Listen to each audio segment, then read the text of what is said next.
You are watching B-Boy 45, broadcasting from the Seacrest studio. Of course, I'm Cody. This is my buddy Chris. Yo! And we have a very special edition of the latest news to keep you in the groove with Maya. We've got a friend on the phone. I'm going to let her introduce him, but you might know him from his series Bunked. You might know him from his roles in Adventures in Babysitting, the new movie on Disney. Maybe you know his song. Maybe you've heard Tidal Wave. Maybe you've heard Wild Ride. Maya, who is on the phone with us? She's so excited she can't even say your name. Kevin Quinn. There he is. He's singing and he's on the phone with us. Kevin, how are you, man? I'm doing great. How about yourself? We are doing so good. Maya's doing great. So well, she can hardly breathe. But it's okay. She's in a hospital, so it's fine. Yeah, she's in the right place. You know, Maya, why don't you take it away? Ask this guy what you want to know. Okay. Or I'll just keep playing a song. Yeah. Yeah, we just rock out to I hear the this. song. Wow, that's crazy. Yeah, there you go. Yeah, do you have any questions for me, Maya? Yeah, she does. All right, Maya, go for it. Okay. Is there a story behind your song, Gotta Shape Up? Gotta Shape Up. There is a story. So, Gotta Shape Up and Wild Ride, also for that matter, were both produced by the same producer. And they kind of tell a story about emerging adulthood, is what I like to call it, where you kind of go through this phase in life where you're not exactly a kid anymore, but then again, you are also not a full-blown adult. So you're kind of in that in-between phase and still trying to figure life out. And I call it emerging adulthood. And Gotta Shape Up is kind of my ode to, becoming that adult. So, yeah. Nice. That's awesome. I think I've been in that phase for about 20 years, so maybe I'll listen to songs they can give me some good advice. Kevin's already figured things out, man. I know. I'm a little behind. Yeah. I'm an old soul, unfortunately. It's my best and worst quality. So. Spends all his spare time knitting. Yeah, exactly. Right? Exactly. What is the inspiration behind your song Lucky? So Lucky was a song that I wrote when I was younger. It was actually released about a year after I wrote it. And it was at this time of my life where I was, I felt as though I was in love for one of the very few times that you can be in what is 17 years of life. But, I was very much, I felt like I was in love with someone, and my song Lucky was kind of my experience of, feeling grateful that, I shared these experiences, and I shared something that was more meaningful, that was something rather new to me. And in all honesty, I just felt lucky. So that's kind of what I wrote the song about, because when you're in love, you just feel like you're the luckiest person. So that said, it hasn't happened to me again since. I've gone on dates, but, I'm still waiting for an opportunity to feel something like that again. But, we've got the rest of our lives ahead of us. So. Yeah, a long time, yeah. Exactly. Yeah. Is there someone who inspired your song Tidal Wave? Someone who inspired my song Tidal Wave. So, honestly, Tidal Wave was made specifically for the show Bunk. So, we made that song with the idea that it would fit into this character. It was actually written by a friend named John, and John, it fit the episode that we were doing, and we were like, okay, so Xander's got this, he's very much in love with Emma, and it's kind of like, she's his tidal wave, and the song kind of took off from there, and it just fit the storyline really well. So they asked me to sing it, and it was a really cool experience. And even filming the video, it was probably one of the most intense work weeks that I had during season 2 of that show. So it was a lot of fun. So it was inspired by your character? Absolutely. It was inspired by my character. It was inspired by my character and his feelings towards Emma, which, everyone thought was relatable, and it was. And it was a very, it just felt like a very honest song about how Xander felt during that time. Sweet. Yeah. Yeah, I remember when it came out. That song came out. I was so excited, and yeah, and then I was like so excited when all your other songs came out. Oh, thank you so much. Yeah. Well, I will tell you one thing, that we have plenty of music coming out in the near future. So Tidal Wave and Lucky and Gotta Shape Up and Wild Ride are actually only 4 of my independent releases of, probably 10 songs that I plan on releasing on a full-length album should the time come. But I've written, since those songs were first written, I've written plenty more. I've probably written over 40 or 50 songs now. It's just a matter of choosing the best ones for the project that you're working on. So at this point, it's just refining the sound and making sure everything fits into an album. But it's going to be really great. I'm excited for you to hear it. And when you're ready to release, Maya gets a pre-release, of course, right? Yeah, of course. Yeah. Of course. Yeah, it goes without saying.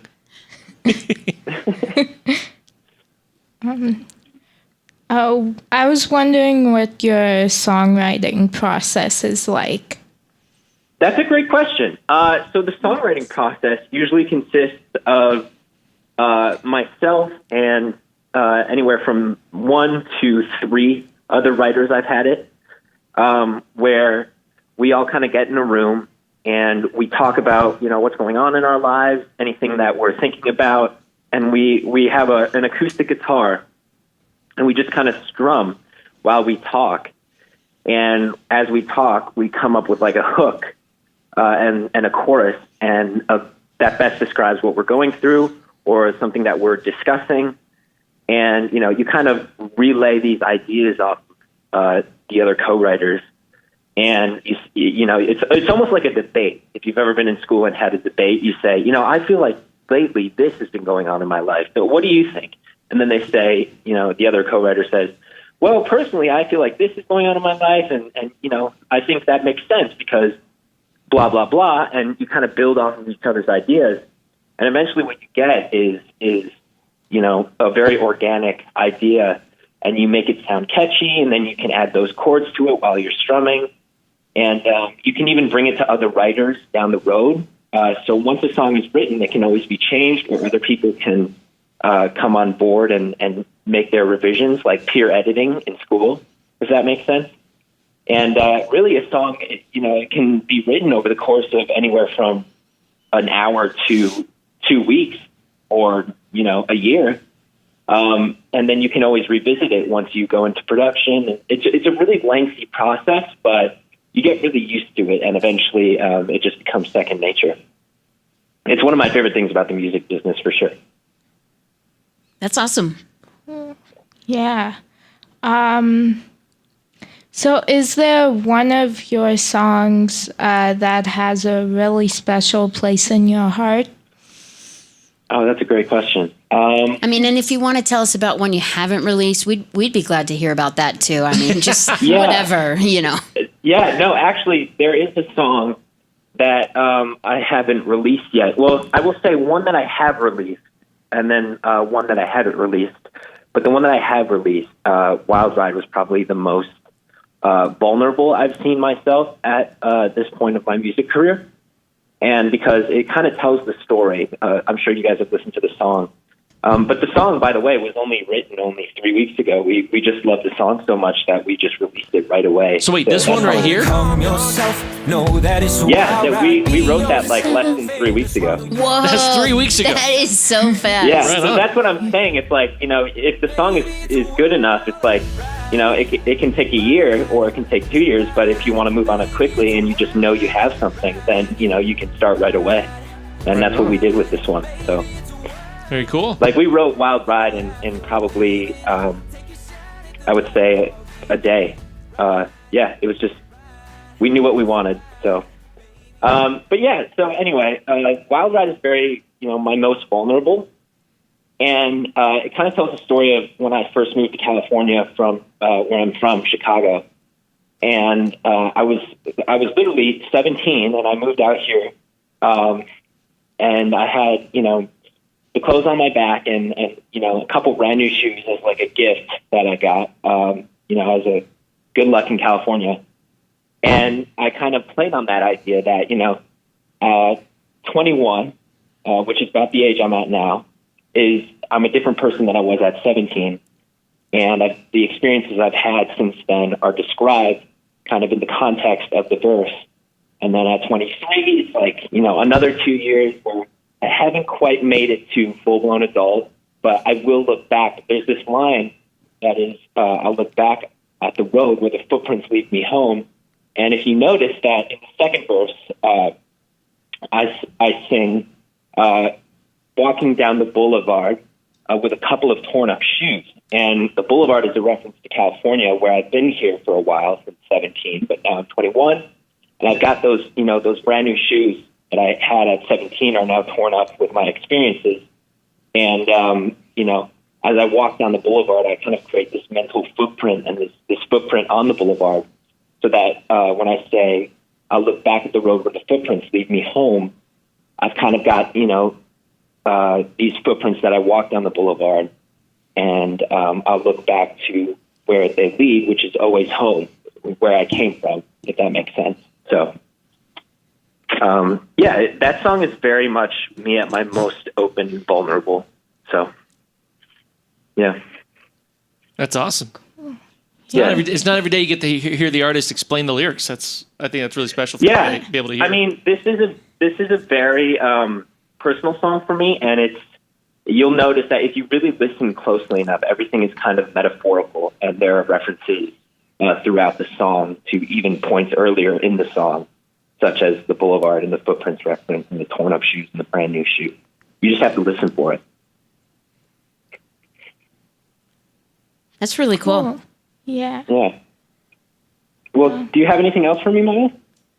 Yeah. I think she's got a few more questions. Yeah. Do you have the time? Absolutely. All right. Who is someone you would like to collaborate with in the future? Ooh, someone I'd like to collaborate with.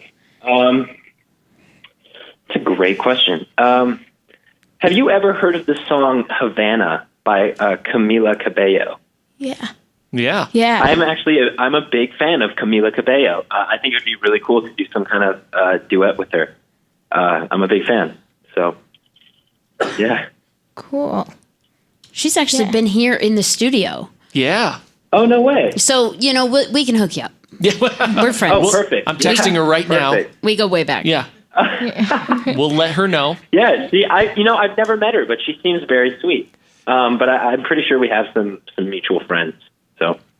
Yeah, you guys should get in touch. That she was with Fifth Harmony when she was here, and all of those ladies were wonderful, and she is very kind. Yeah. Oh, that's awesome. Very cool. Yeah.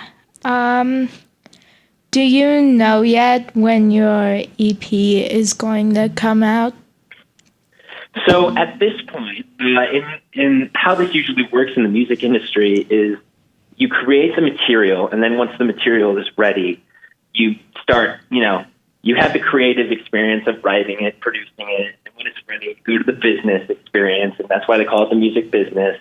And at this point, we're done with the creative, and it's more so the business, which is finding out who wants to release it, which record label wants to pick it up, what kind of deal is it going to be. I mean, it's very much business-oriented, and it's something that you usually have like a manager work out for you because they have the experience in negotiating deals and stuff. So I'm hoping that we should have it by the first part of 2018. But it's very much That's figuring out exciting. logistics. Yeah, it's very much figuring out logistics at this point. So. Maya's so excited she can hardly talk. What's your next really? question, Yeah, Maya? really excited? I Yeah. think you're going to like the music for sure. And we'll give you something to listen to in the car or whatever. It's like you'll be able to turn it on whenever. If you like Wild Ride and Gotta Shape Up, you're going to love this new stuff. Yeah. Well, we can't wait. We can't wait to hear it. Yeah. What else are Yeah. you wondering there, Maya? Well, I was wondering if you have any plans to go on tour after your EP is released.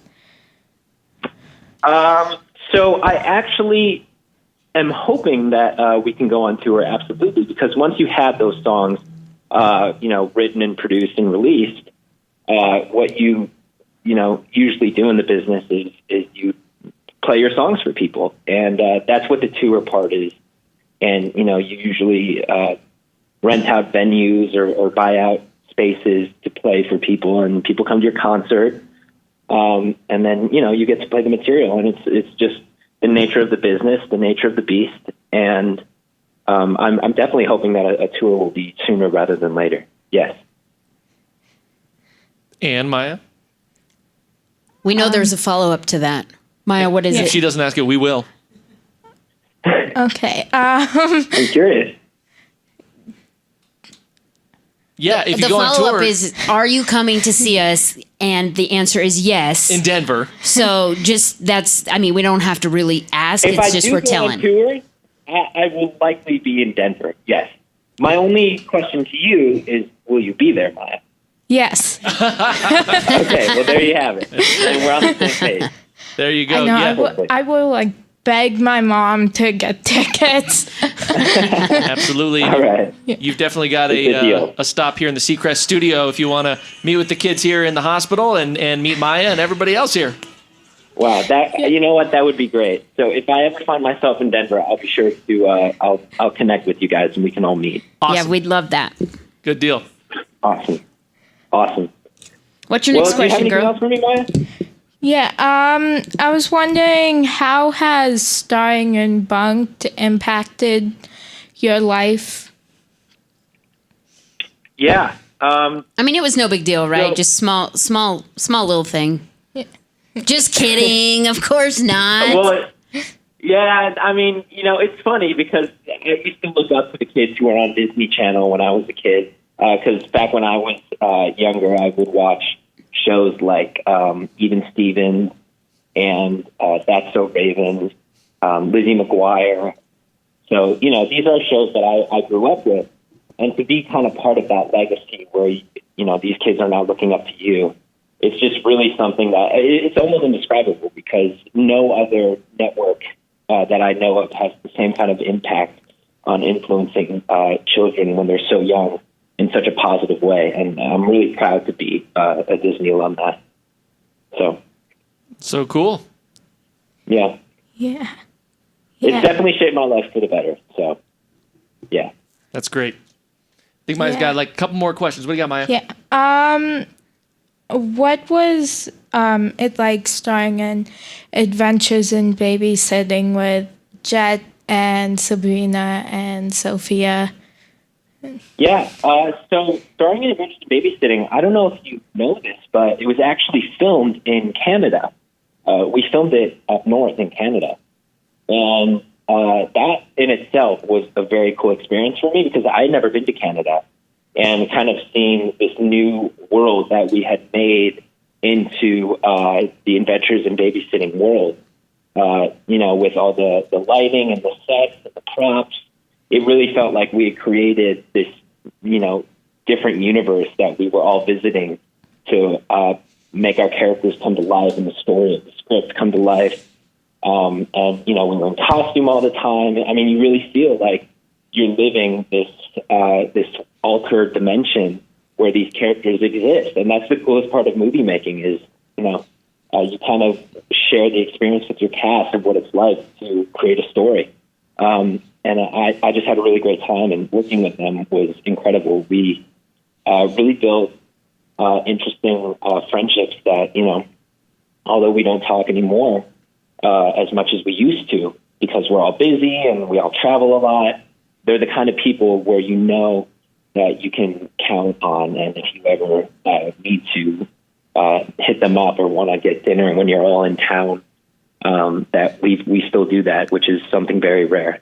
So I'm very grateful to have them in my life. That's very cool. Yeah. Yeah. Maya happens to like that movie a little bit. It's a really fun movie, I will say. And it's crazy because we filmed it 3 years ago, but it was only released 2 years ago. So it kind of took a year of waiting for us to get that story out there. So even people don't know this, but Adventures in Babysitting came out after Bunked. or I should say this. Adventures in Babysitting, yes, it came out after Bunk was first released, but Adventures in Babysitting was the first work that I had done for Disney Channel. So it had the character of Zach Chase in Adventures in Babysitting before I got the role of Xander, even though it came out later. Crazy the way business works, huh, Maya? Yeah. Yeah. The timing of it all is funny if you don't know how these things are created, especially movies just take so long, you know? Exactly. Yeah. It's a process. Yeah. Yeah. Do you have any new acting projects coming up? I do. So I'm actually going back to Canada, the same city that I filmed Adventures in Babysitting in, to film a new movie that I can't give the details quite yet, but it's actually very much in the vein of something that you would see on Disney Channel. Very family-oriented, just a really fun movie. It's got a great storyline. I'm really excited. The director I'm really excited to work with. Overall, I think, that's the next project that I'm looking forward to. And then I do have a movie coming out that's being released through Sony Pictures called Canal Street, and that's a more serious kind of tone movie where it handles a more serious subject matter, but it's very much still a character that you would see me playing. Like, my character plays the guitar, but it is a darker storyline that it's a PG-13 rating, so you might want to ask your parents before you go see it. Get the parents' permission. Sure. That's what we always say here in the studio. Exactly. Yeah. Before you go online or watch a movie or do anything we're talking about, definitely always get your parents' permission. So always. There you go. Always. You heard it from Kevin Quinn. Get your parents' permission. All right. Yeah. How about a couple Very more? true. Okay. Well, I found out about Canal Street movie, and I found out that you were gonna be in it, and before I even knew like what it was about or anything, I was like, I have to go see this movie. Yeah, it's a very dark story, but it's a very rewarding story, and it's meant more for adults. But I think if you go with your parents, they'll be able to explain the meaning behind the story, and it's something that you'll be able to enjoy too, Maya. So I urge you to go see it when it comes out. It's awesome. Yeah. Yeah. Yeah. I think we got. She's got a very long list of questions, and we're trying to pare it down to just a couple more. Okay, sure. Yeah.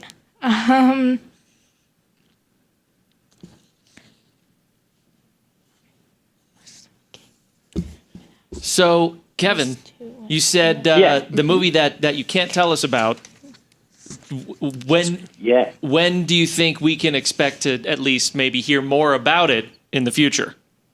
I believe that you'll hear something by January. January, sure. Because right now we're looking to shoot it in probably April. So at that point, it will be, we'll have to figure out hotel and airfare and all the business all stuff. the normal details. Yeah. Exactly. So that's stuff that I have to worry about. But, as far as the general public, you should see a press release sometime around that time. But I think that kind of movie is going to be much more up your alley, Maya, with compared to Canal Street. Not that Canal Street is not up your alley, but it's a very different kind of storyline. And I think this next movie is going to be very, very fun for you to see.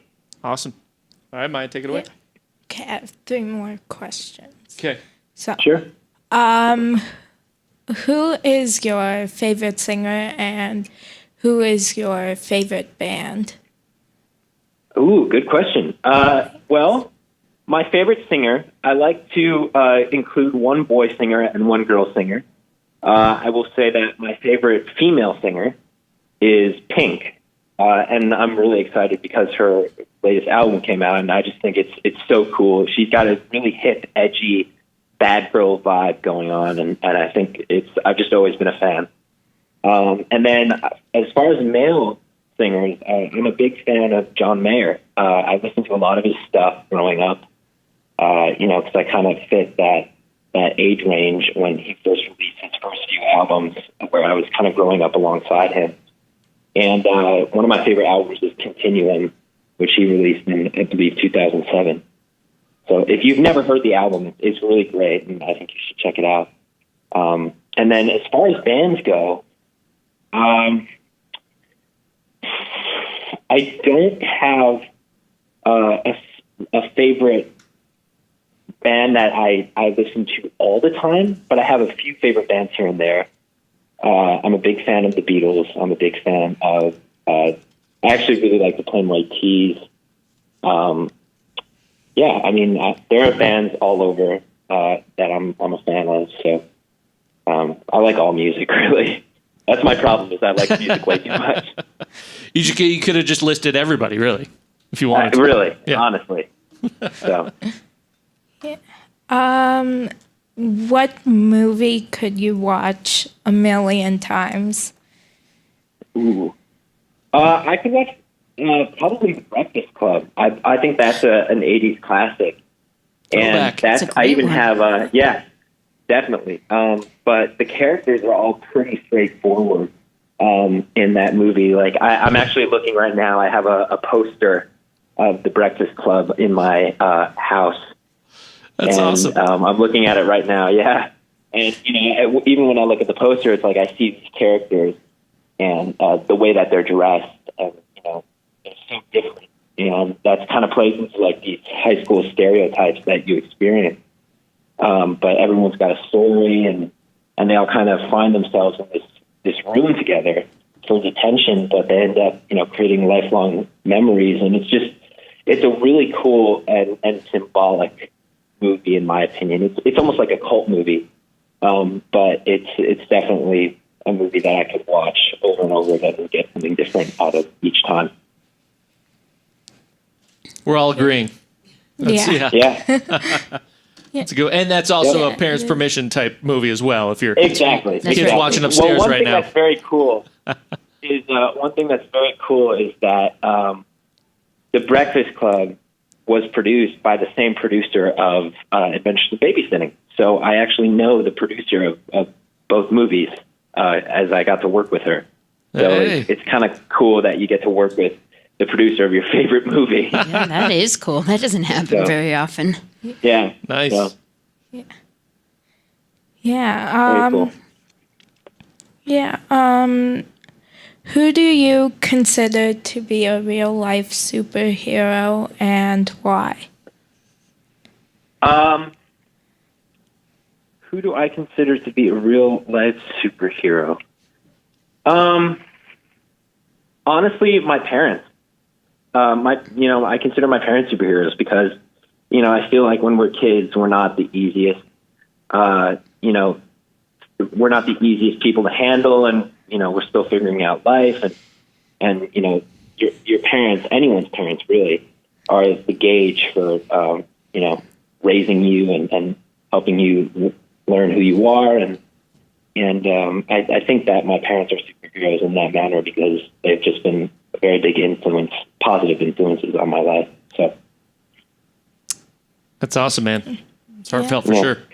Yeah. Kevin, thank you so much for spending some time with us today. It has been awesome. We look forward to all your, playing your songs, playing your new songs, hearing your new Never songs, losing my composure. thank your you new so much. movies, all Really. of that stuff. Anything else you want to tell him, Maya? Yeah, well, first I just want to say, every time you turn Wild Ride on, I just He goes into another dimension and Yeah. just has to sing along. That's what. Right. Yeah, I'm so happy to hear that. That's exactly what we want, right? it's true, man. When this Perfect. is posted on YouTube later, you're just gonna have to watch, and then whenever I play a song, she just starts singing along and forgets she's doing an interview. Right. Yeah, it's awesome. Yeah, there we go. All right. Well, thank you guys so much Yeah. for having me. Yeah. Really. You got it. Thank you. It's Kevin Quinn. All right. I'll catch you guys on the flip side. Sounds good. Bye-bye. Bye. Bye.